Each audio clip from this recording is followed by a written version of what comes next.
ఈరోజు మనము ధర్మ పరిచయం క్లాస్లో మనము ఏం నేర్చుకున్నాం అనేది మీకు ఇప్పుడు దశావతారాల్లో కూర్మావతారం గురించి మనం చెప్పుకోవడం జరిగింది. దశావతారాలు చెప్పుకున్నాము. అందులో ఒకటి కూర్మావతారానికి సంబంధించిన మందర పర్వతం. మందర పర్వతము ఎంత ఎత్తుంది అనేది ఎన్ని యోజనాలు ఉంది. ఇప్పుడు సముద్ర గర్భంలో పెట్టినప్పుడు ఇటు కింద ఎన్ని వేల యోజనాలు, ఇటు పైన ఎన్ని వేల యోజనాలు?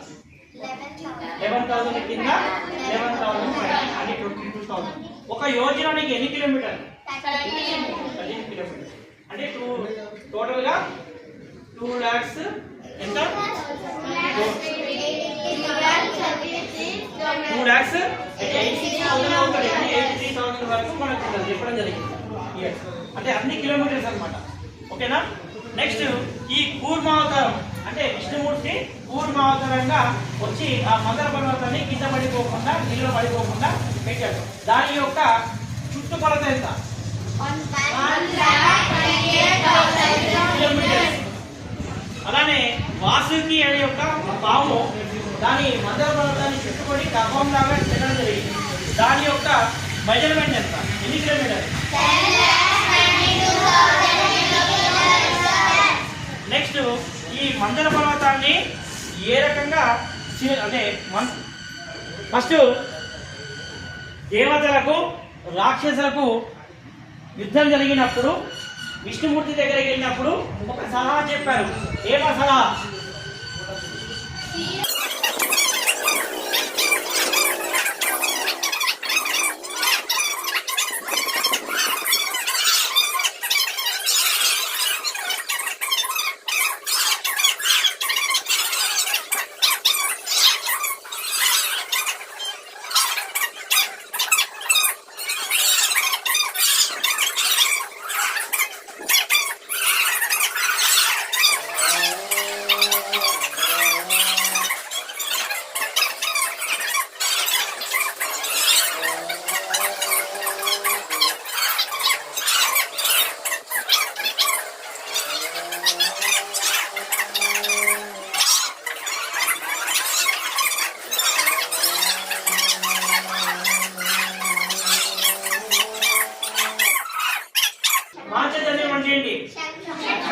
అది ఎవరి దగ్గర ఉన్నది? విష్ణు. అది దేని వార్తలు తెలుసా? ఏదైనా యుద్ధాలు జరిగినప్పుడు అది పాంచజన్యాన్ని పూరిస్తారు. పూరించినప్పుడు ఆ యుద్ధం స్టార్ట్ అవుతుంది. ఇప్పుడు మన స్కూల్కి వెళ్ళినప్పుడు గంట కొడతాం కదా, వేలు కొడితేనే మన క్లాస్ స్టార్ట్ అవుతుంది. అలానే ఆ పాంచజన్యం పూరిస్తే ఆ ఒక యుద్ధానికి ఆరంభం అనమాట. ఇప్పుడు పూజలో కూడా వాడతారు. అది ఎవరి దగ్గర ఉంది? విష్ణుమూర్తి. అదే ఇది శంఖం. అర్థమైందా? ఇది చక్రం, శంఖం. ఓకేనా? ఇది గద, ఇది చక్రం. ఓకే. నెక్స్ట్ ఇంకెవరు వచ్చారంటే అమృతం వచ్చింది. ఎవరు తీసుకొచ్చారు? ఎవరు? వినపడతారా? ధన్వంతరి.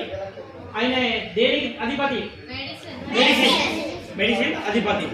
ఎవరు తీసుకొచ్చారు? ధన్వంతరి. ఏం తీసుకొచ్చారు? అమృతం తీసుకొచ్చారు ధన్వంతరి. ఓకేనా? ఈ అమృతం తాగడం వల్ల చనిపోవడం ఉండదు. ఇప్పుడు నేను ఒక 50 years లో నేను అమృతం తాగాను. అమృతం తాగినప్పుడు ఇంకా నా ఏజ్ పెరగదు, ఏజ్ తగ్గదు, నాకు ఆకలి కాదు, నీళ్ళు తాగలేను. ఎప్పుడు కొన్ని లక్షల సంవత్సరాలు చూసినా నేను ఇలానే ఉంటాను. అందుకొరకే అమృతం తాగడం వల్ల చిరంజీవి అనమాట. అప్పుడు అమృతం తాగడం వల్ల చిరంజీవి అవుతారు. ఇక రాక్షసులతోటి యుద్ధం జరిగినా కూడా చనిపోరు దేవతలు. అందుకొరకే అమృతం. మళ్ళీ తర్వాత ఈ అమృతం స్టోరీలో మళ్ళీ ఏం జరిగింది, మోహిని అవతారంలో ఏం జరిగిందని నెక్స్ట్ వీక్లో చెప్పుకుందాం. నెక్స్ట్ గరుత్మంతుడికి సంబంధించిన స్టోరీలో కూడా ఈ అమృతం స్టోరీ వస్తుంది.